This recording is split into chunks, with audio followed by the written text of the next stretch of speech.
You wanted the best. You've got the best podcast. The hottest podcast in the world. The Chris Voss Show, the preeminent podcast with guests so smart you may experience serious brain bleed. The CEOs, authors, thought leaders, visionaries, and motivators. Get ready. Strap yourself in. Keep your hands, arms, and legs inside the vehicle at all times, because you're about to go on a monster education roller coaster with your brain. Now, here's your host, Chris Voss. Voss here from the ChrisVossShow.com. Ladies and gentlemen, the Shrew Lady sings, and that makes it official. Welcome to the big show. As always, the Chris Voss Show. It's been around for 16 years and 2,200 episodes, going on 2,300. We bring you the smartest people, the people that share with you their stories, their journeys, their insights, their expertise to help you make your life better. Your live life better? Sounds like, am I gotten dyslexic or something in the brain? Then I'm having a seizure. Anyway, guys, it's probably just another show on the Chris Voss Show. So welcome, as always. Go to goodreads.com/Chris Voss, LinkedIn.com/Chris Voss, Chris Voss 1, and the TikTokity, and all those crazy places on the interwebs in the sky.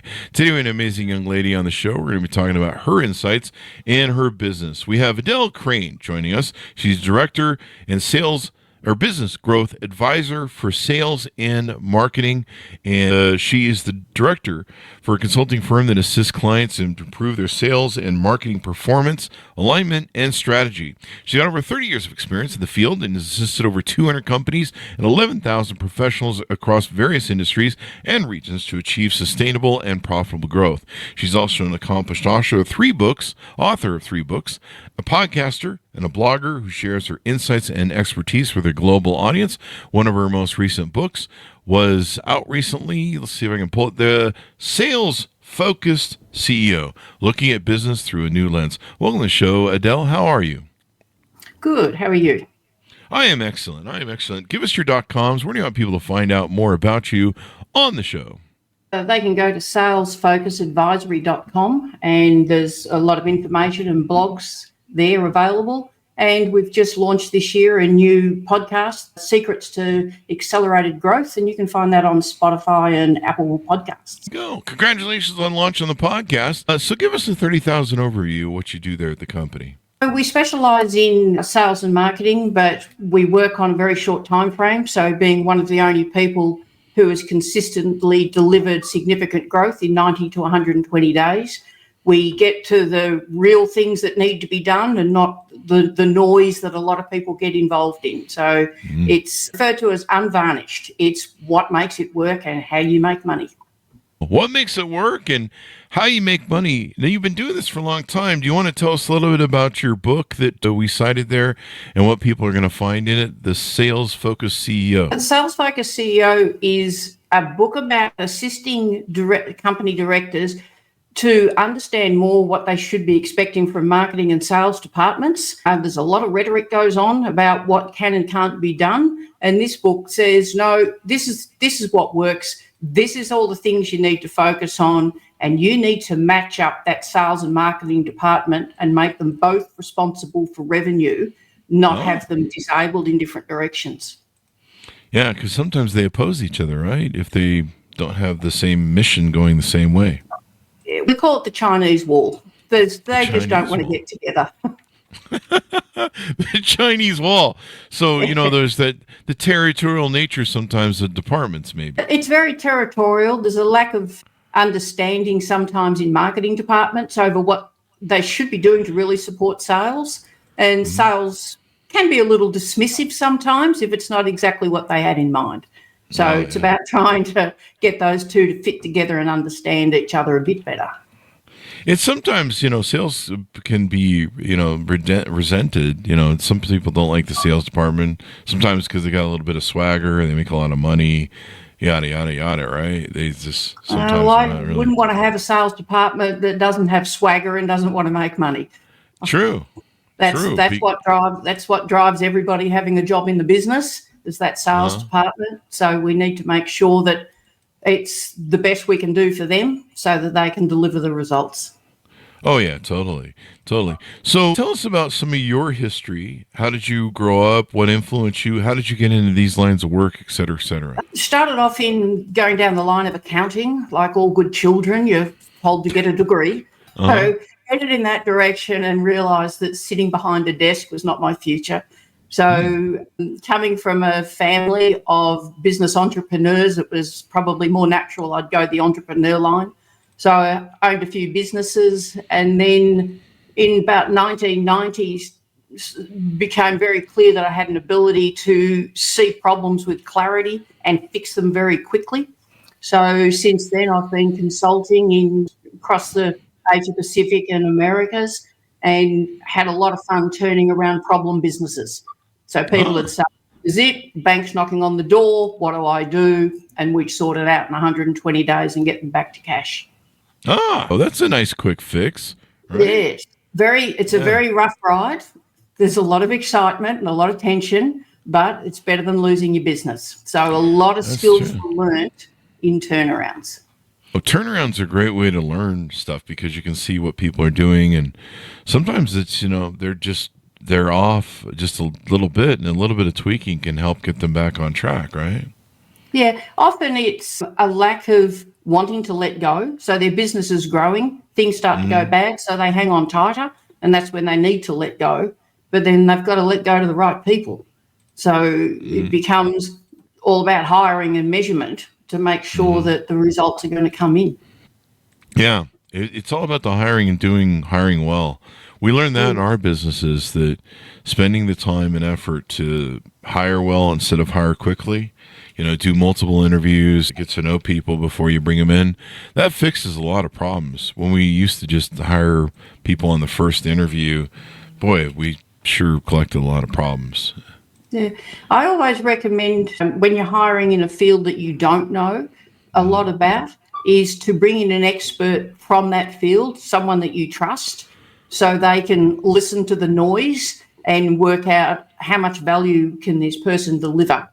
It's like if I was to go and hire someone to manage a warehouse, I would not know anything about managing warehouses. So if I don't have an expert sitting in that interview, I could go on quite a journey, and an expensive one.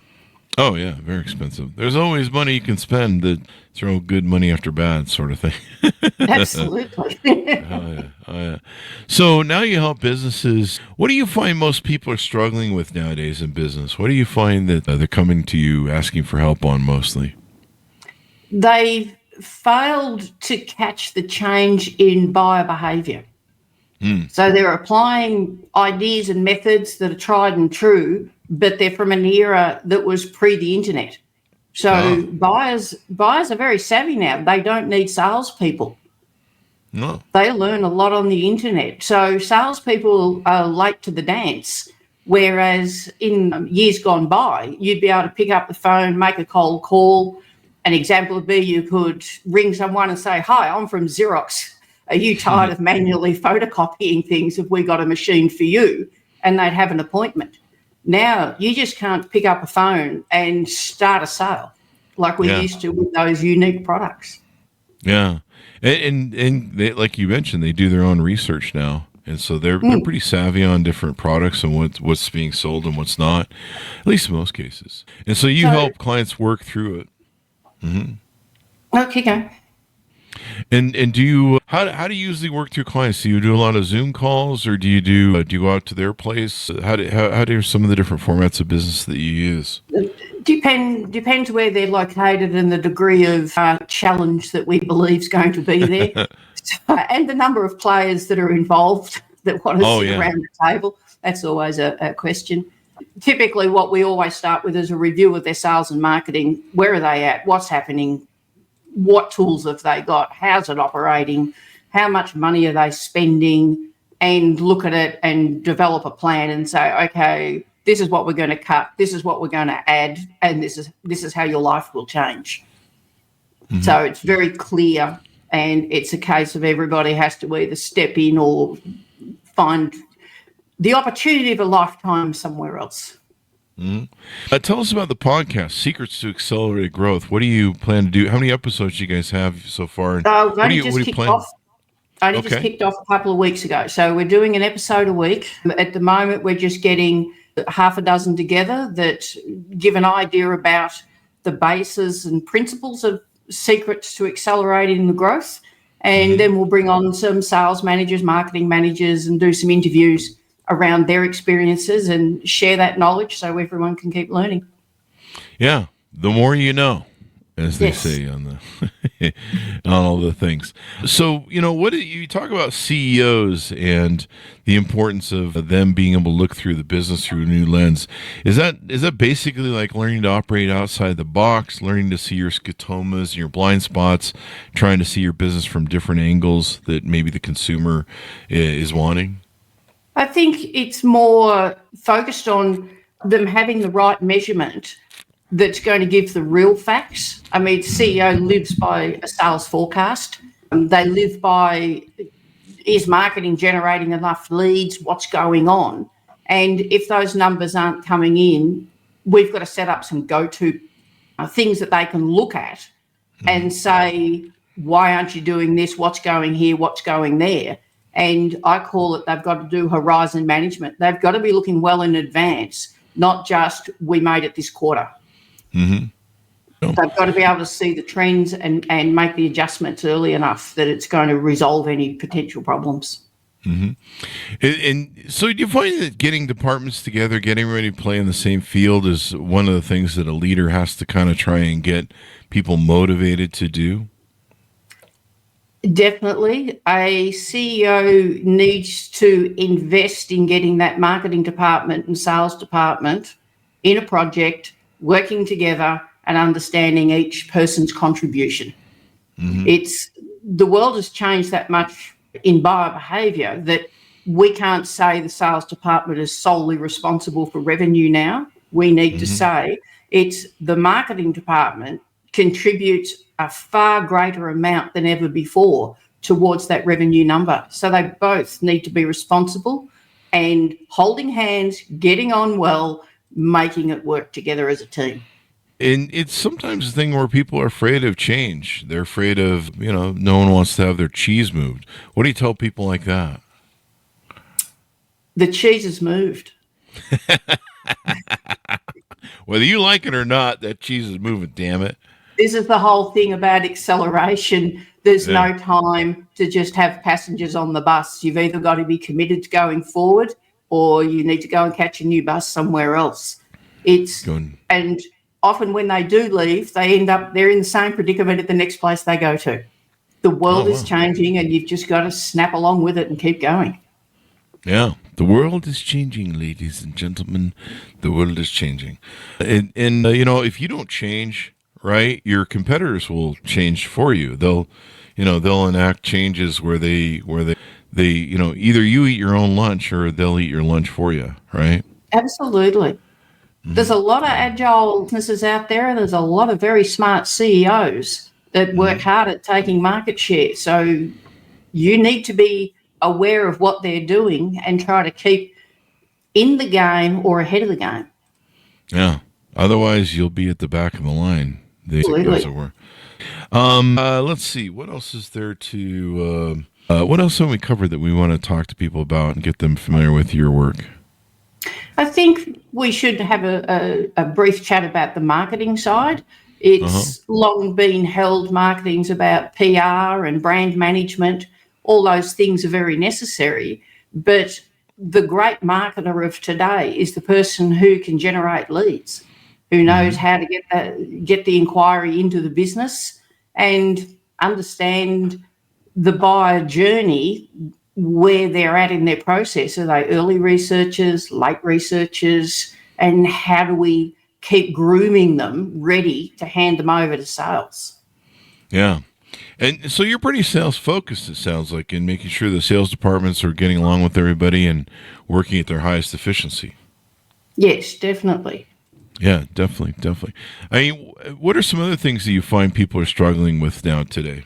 I think the rising cost of trying to do marketing and which leads into sales. It's a very busy, noisy market out there, and trying to break through a lot of that noise and be known, recognised by buyers in that haven't come across your company before is really difficult. And there's a lot of cost associated with it. So you have to be very careful you're not throwing a lot of money in the wrong direction. Yeah. And I see that a lot. I see companies saying, we need to spend more, where, we're spending 10% of our revenue on marketing. We need to go to 15%. And we can often show, no, you don't. You can go back to 3% and get a better result. So what's the key to making that transition more better functional? Or some of the keys, or maybe a tease out? Clarity is number one. People need to know what's ahead.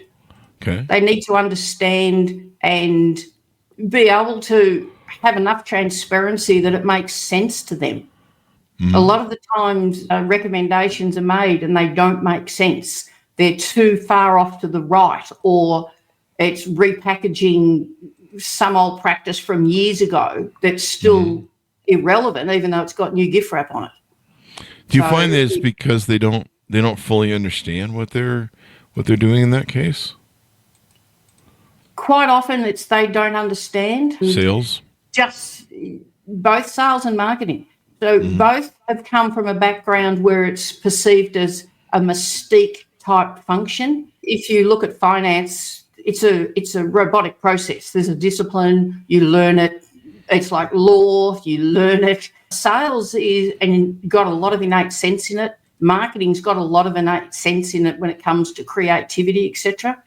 And I think that's what makes it so challenging for companies, is how do you know what's real and what's not real?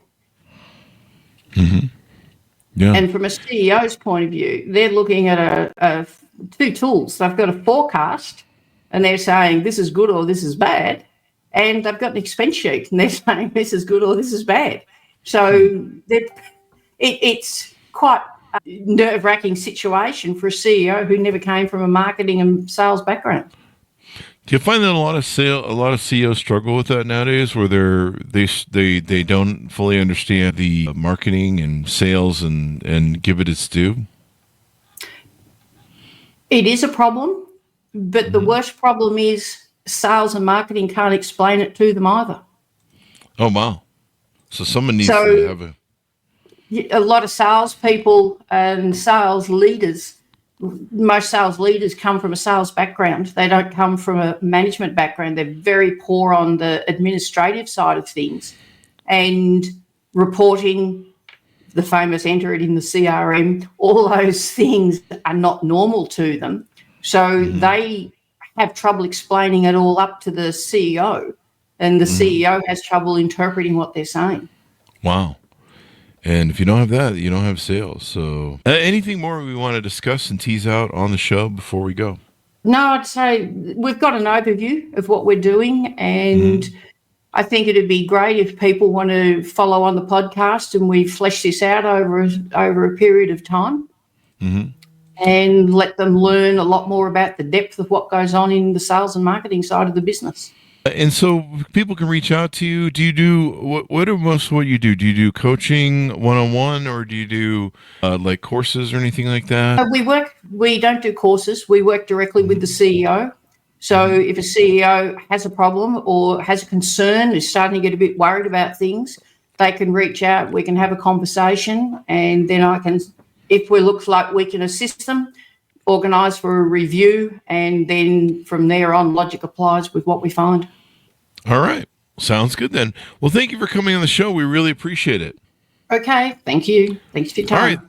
Thanks, Adele. Thanks, Ron. It's for tuning in. Go to goodreads.com/Chris Voss, LinkedIn.com/Chris Voss, and all those crazy places on the internet. Be good to each other. Stay safe. We'll see you next time.